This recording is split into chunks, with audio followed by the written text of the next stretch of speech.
करीब 1 करोड़ सरकारी कर्मचारियों के लिए अच्छी खबर आई है। मोदी सरकार ने 7वें वेतन आयोग को हरी झंडी दे दी है। अगले महीने से करीब 1 करोड़ सरकारी कर्मचारियों की तनख्वाह 23% से भी ज्यादा बढ़ जाएगी।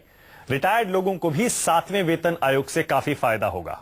1 जुलाई से किसकी तनख्वाह कितनी हो जाएगी, 20,000 वालों को अब कितनी सैलरी मिलेगी, 30,000 वाले की सैलरी कितनी होगी, बहुत ही साफ शब्दों में आज हम आपको बताएंगे।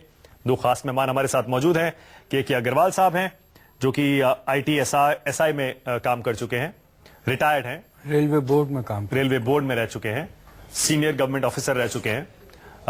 हर्षवर्धन त्रिपाठी हमारे साथ हैं, जर्नलिस्ट हैं और आर्थिक मामलों के जानकार। आप दोनों का बहुत बहुत स्वागत है। इनसे बातचीत करेंगे, आपके मन में जो सवाल हैं उनके जवाब जानेंगे।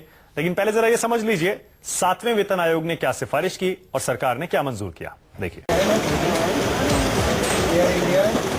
देश के 1 करोड़ केंद्रीय कर्मचारियों के लिए बहुत बड़ी खुशखबरी है। करीब 1 करोड़ केंद्रीय कर्मचारियों की तनख्वाह जल्द ही बढ़ेगी। 7वें वेतन आयोग की रिपोर्ट को कैबिनेट की मीटिंग में मंजूरी मिल गई है, यानी 7वां वेतन आयोग लागू हो जाएगा।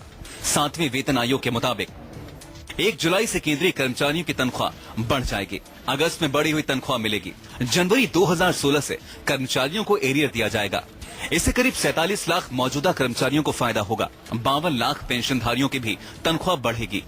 पे और पेंशन के संबंध में जो रिकमेंडेशंस पे कमीशन की आई हैं, उन रिकमेंडेशंस को बाय एंड लार्ज सरकार ने स्वीकार किया है और वो रिकमेंडेशन 1 जनवरी 2016 से लागू होंगी। दिस पे commission covers 47 lakh central government employees and 53 lakh pensioners. लगभग 1 करोड़ लोगों पे इसका प्रभाव पड़ता है। 7वें वेतन आयोग में केंद्रीय कर्मचारियों की 23.6% तक तनख्वाह बढ़ेगी। कैबिनेट ने बेसिक सैलरी में 14.27% और दूसरे भत्तों को मिलाकर 23.6% के इजाफे को मंजूरी दी है। 7वां वेतन आयोग लागू होने से किसकी कितनी तनख्वाह बढ़ेगी, बहुत साफ शब्दों में जान लीजिए। अगर आपकी सैलरी 20,000 रुपए है तो आपकी तनख्वाह बढ़ेगी 4,720 रुपए और आपको मिलेंगे 24,720 रुपए। अगर तनख्वाह 25,000 रुपए है तो 7वां वेतन आयोग लागू होने के बाद तनख्वाह में बढ़ोतरी होगी 5,900 रुपए और आपकी सैलरी हो जाएगी 30,900 रुपए। जिसकी तनख्वाह 30,000 रुपए है उसकी तनख्वाह बढ़ेगी 7,080 रुपए, यानी तनख्वाह होगी 37,080 रुपए। जिसकी तनख्वाह 35,000 रुपए है उसकी सैलरी बढ़ेगी 8,260 रुपए और जुलाई से सैलरी मिलने लगेगी 43,260 रुपए। जिसकी तनख्वाह 40,000 रुपए है उसकी सैलरी बढ़ेगी 9,440 रुपए और तनख्वाह हो जाएगी 49,440 रुपए। अगर सैलरी 50,000 रुपए है तो तनख्वाह बढ़ेगी 11,800 रुपए और आपको मिलेंगे 61,800 रुपए। अगर तनख्वाह 75,000 रुपए है तो उसकी बढ़ेगी 17,700 और सैलरी हो जाएगी 92,700 रुपए। 6th पे कमीशन के सामने एक ये भी चुनौती थी कि जो प्राइवेट सेक्टर मार्केट सैलरीज हैं उनके नजदीक सरकारी वेतन को लेकर आना और कॉस्ट ऑफ लिविंग के साथ उसका संबंध बने। 7th पे कमीशन ने उसको और बढ़ोतरी दी है। अब केंद्रीय कर्मचारियों को कम से कम 18,000 रुपए सैलरी मिलेगी। 7वें वेतन आयोग की सिफारिशें लागू होने से सरकारी खजाने पर 1 लाख करोड़ रुपए से ज्यादा बोझ पड़ेगा। अमित कुमार, दिल्ली, न्यूज़ 24। तो केंद्र के जो 1 करोड़ सर्विंग या रिटायर्ड कर्मचारी हैं उनके लिए 7वें वेतन आयोग की सिफारिशें मंजूर कर ली गई हैं। तनख्वाह बढ़ने वाली है, गुड न्यूज है। दो खास मेहमान हमारे साथ स्टूडियो में मौजूद हैं। अग्रवाल साहब, पहले आपसे, आपको क्या लग रहा है, जितने भी 1 करोड़ लोग पेंशनर्स और कर्मचारी वो खुश होंगे ये जो इंक्रीज हुआ है इससे? जरूर खुश होंगे, क्योंकि जो बेसिक तनख्वाह थी पहले जिसपे कि डियरनेस और दूसरे अलावेंसेस फिक्स होते थे, अब वो सब मर्ज होकर के 2.57 के मल्टीपल से वो बेसिक को फिक्स किया गया 2.5 गुने से ज्यादा। जिसकी 40,000 तनख्वाह थी बेसिक सैलरी, उसकी जो है कि वो अब 1 लाख रुपए से ज्यादा उसकी बेसिक होगी। तो 1 लाख रुपए पे डीए काउंट होगा, पहले 40,000 पे होता था। 40,000 पे 5% डीए बढ़े तो 2,000 और वही 5% 1 लाख पर बढ़े तो 5,000, तो बहुत बहुत बड़ा फर्क पड़ता है। हर्षवर्धन, ये तो केंद्र के कर्मचारी हैं जिनको ये सारा फायदा मिलने वाला है, रिटायर्ड और सर्विंग। सारे स्टेट्स में जो स्टेट गवर्नमेंट के एम्प्लॉयज हैं वो भी करोड़ों में हैं। वो सब सोच रहे होंगे कि अब हमारा क्या होगा, उन पर किस तरह से असर पड़ेगा उनकी सैलरी पर। नहीं, मुझे लगता है कि ये तो इतना ऑब्वियस सा मूवमेंट होता है, और जब भी सेंट्रल गवर्नमेंट का कोई भी पे कमीशन आता है तो अपने आप उसी से जुड़े सारी स्टेट गवर्नमेंट में पे कमीशन लागू करने की मांग हो जाती है। और बड़ा मतलब मुझे लगता है कि शायद अब सरकारों को इस दिशा में भी सोचना चाहिए कि एक तो पे कमीशन की बात होती है कि जो सेंट्रल का पे कमीशन है जो हर 10 साल बाद लगभग आता है, 70 साल से आसपास हो गए और 7वां ही पे कमीशन अभी आ रहा है। तो दूसरा हमें ये सोचना चाहिए, क्या सरकार अब ये सोच सकती है कि साल 2 साल 3 साल का एक फिक्स कुछ कर दें, जो इन्फ्लेशन होगा, जो जीडीपी की ग्रोथ होगी, जो एक तरक्की का है और जो महंगाई बढ़ रही है, दोनों को फैक्टर इन करके, जिस तरह से प्राइवेट सेक्टर में हम हर साल अप्रैल के बाद एक इंक्रीमेंट, एक अप्रेजल की उम्मीद रखते हैं, तो सरकारी कर्मचारियों को वो सुविधा क्यों नहीं। दूसरा ये है 3% तो है, वो कह रहे हैं सर 3% हर साल बढ़ेगा जी 3%, तो ये जो ठीक इससे और ज्यादा उम्मीद रहती है। मुझे लगता है कि 10 साल तक 3% बढ़ाना, हाँ। इसका कोई भी साइंटिफिक रीजन नहीं है। मतलब अगर हम ये माने कि महंगाई दर 0 हो जाए, 2% हो जाए, तब तो 3% ठीक है। हम ये माने कि देश की तरक्की की रफ्तार और नीचे जाएगी, तब तो ठीक है। अगर हम 8% की तरक्की की रफ्तार वाले देश में हैं, तो कौन सा ऐसा सरकारी कर्मचारी होगा जो किसी प्राइवेट कर्मचारी से कम पैसे खर्च करेगा, और जिसके बच्चे पढ़ रहे होंगे या जो कोई मेडिकल इंश्योरेंस लेगा या किसी भी तरह का गाड़ियां खरीदने जाएगा, तो उसको क्या सस्ती मिल रही है। लेकिन गवर्नमेंट तो ये कह रही है, अग्रवाल साहब, वो ये कह रही है कि अब जो गवर्नमेंट सेक्टर में सैलरीज हो जाएंगी वो प्राइवेट सेक्टर से ज्यादा हो जाएंगी। जो मैक्सिमम सैलरी है वो तो एमपी से भी ज्यादा हो गई है। अब किसी को विरोध का कोई रीजन नहीं। देखिए, स्ट्रिक्टली स्पीकिंग प्राइवेट सेक्टर से सरकारी कर्मचारियों की तुलना नहीं करनी चाहिए, क्योंकि एक सरकारी कर्मचारी को जितनी फैसिलिटीज या परक्विजिट्स या जो बहुत सी सुविधाएं उसको मिलती हैं, और सबसे बड़ी जो सुविधा उसको मिलती है साइकोलॉजिकल, वो होती है सर्टेनिटी ऑफ द जॉब। बिल्कुल सही है। जो प्राइवेट सेक्टर में काम करता है, चाहे उसको 5 लाख भी तनख्वाह महीने की हो, वो शाम को घर आता है तो उसको पता नहीं होता है कि सुबह जाएगा तो पिंक स्लिप मिलेगी कि नहीं। सरकारी कर्मचारी को वो टेंशन नहीं होती है। इसीलिए आप देखिए कि 35-40 की उम्र पार करते ही कॉर्पोरेट सेक्टर का जो एम्प्लॉय है वो रिटायरमेंट प्लान की चिंता में घुस जाता है, और सरकारी एम्प्लॉय 60 साल तक रिटायरमेंट की चिंता नहीं करता है। नहीं, सही कह रहे हैं आप, उनको कंपेयर नहीं किया। आज दिल्ली में जो सेक्रेटरी रहते हैं लेटेंस बंगलों में, तो भले उनकी तनख्वाह 2.25 लाख रुपए हुई है, लेकिन वो जो बंगला है वो 5 लाख रुपए से ज्यादा उसकी रेंटल वैल्यू है। इसलिए ये तुलना ठीक नहीं। चलिए ठीक है। 7वें पे कमीशन को फिर से आपको बता दें, केंद्रीय कैबिनेट ने मंजूरी दे दी है। पे कमीशन के चेयरमैन ए.के. माथुर से बातचीत की है न्यूज 24 संवाददाता राजीव रंजन ने। जरा सुनिए क्या कहा माथुर साहब ने। 7वें वेतन आयोग की सिफारिशें केंद्र सरकार ने मान ली हैं, उनको लागू कर दिया है, लेकिन केंद्र के जो कर्मचारी हैं वो हड़ताल पे जाने की धमकी दे रहे हैं। हमारे साथ 7वें वेतन आयोग के चेयरमैन जस्टिस ए.के. माथुर साहब हैं। माथुर साहब, सरकार ने तो मान लिया, कह रही है 1,02,000 करोड़ रुपए का उसके ऊपर बोझ भी पड़ेगा, लेकिन जो कर्मचारी हैं वो नाराज हैं, वो कह रहे हैं हड़ताल पे चले जाएंगे। ये तो उनकी चॉइस है, उसमें मैं क्या कह सकता हूँ।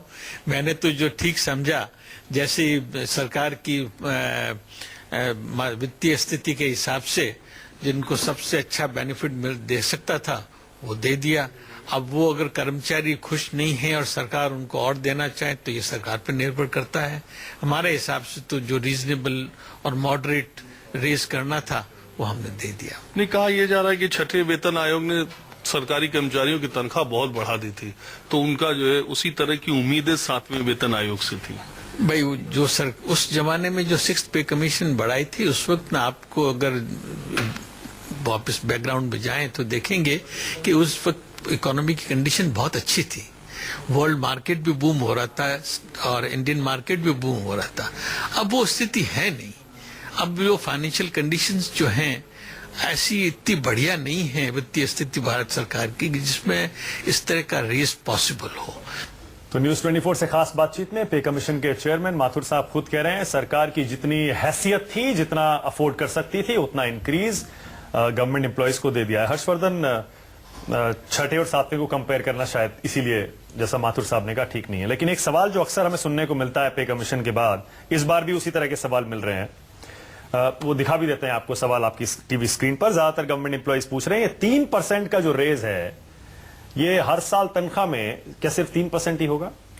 देखिए, एनुअल इंक्रीमेंट की बात है, मतलब जब तक नया वित्त आयोग नहीं बनता है और जो जब फिर से पे कमीशन की बात आएगी तो वो इस बार भी 2.57 का फॉर्मूला है कि जितनी तनख्वाह है बेसिक उसका 2.5 गुने से ज्यादा इस तरह का रेज दिया है, तो परसेंटेज से बहुत आगे चला जाता है।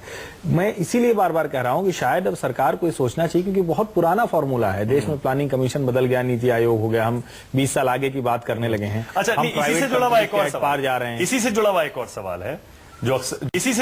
सवाल है जो इस बार भी हमें सुनने को मिल रहा है। लोग पूछ रहे हैं कि तनख्वाह बढ़ेगी तो एचआरए और ट्रांसपोर्ट अलाउंस भी बढ़ जाएगा क्या, अग्रवाल साहब? हाँ जी, निश्चित तौर पर जरूर एचआरए और ट्रांसपोर्ट बहुत ज्यादा बढ़ेगा। और अभी जो एक जिसपे सफाई नहीं है सरकार की तरफ से, वो कह रहे हैं कि करीब 140 से ज्यादा भत्ते थे, अलग अलग अलाउंसेस थे, उनको सरकार कट करने की सोच रही है। हालांकि उस पर आखिरी फैसला जो सेक्रेटरी की कमेटी बनेगी वो बातचीत करेगी और शायद कुछ यूनियन से फिर ये लोग बात करेंगे, उसको फैक्टर इन करेंगे। लेकिन फिलहाल की अभी जो स्थिति है उसमें एचआरए और ट्रांसपोर्ट भत्ता बढ़ना तय है। अब दूसरे कौन से अलाउंस कटेंगे जिससे आपकी टैक्स की मुश्किल बढ़ेगी, वो अभी पता वो क्लैरिटी बाद में आएगी। देखिए, थोड़ा सा रिपोर्ट में ये उन्होंने मेंशन किया है, माथुर साहब रिपोर्ट में, कि उन्होंने 196 अलावेंसेस को एनालाइज किया था। ठीक है।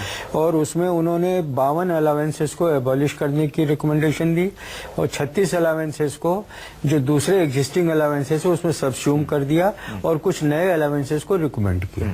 तो ले दे के बात यह है कि 196 की जगह वो संख्या कम हो जाएगी। उसको उन्होंने थोड़ा तार्किक बेस बनाने का कोशिश किया है। और जो हाउस रेंट अलाउंस है वो सब्सटैंशियली बढ़ने वाला है। सरकार का स्पष्ट सिग्नल है कि भाई आप अपने घर में रहें और हमारे यहाँ काम करें, ताकि सरकारी अकोमोडेशन के ऊपर में प्रेशर कम हो जाए। नहीं, ठीक है, बहुत वैलिड पॉइंट है, दोनों को फायदा होता है इससे। थोड़ा सा ब्रेक लेंगे, लेकिन हमारा एक खास प्रोग्राम जारी है। ब्रेक के बाद भी देश भर के सरकारी कर्मचारियों के मन में आज बहुत से सवाल होंगे, क्योंकि 7th पे कमीशन की रिकमेंडेशन सरकार ने मंजूर कर ली है, लागू भी जुलाई से हो जाएगी। एरियर्स के साथ जनवरी से आपको पैसे अगस्त में मिलने शुरू हो जाएंगे। लेकिन अभी से हम आपको बताने की कोशिश कर रहे हैं आपकी जेब में कितने पैसे आने वाले हैं। थोड़ा सा ब्रेक ले रहे हैं, देखते रहिए न्यूज़ 24।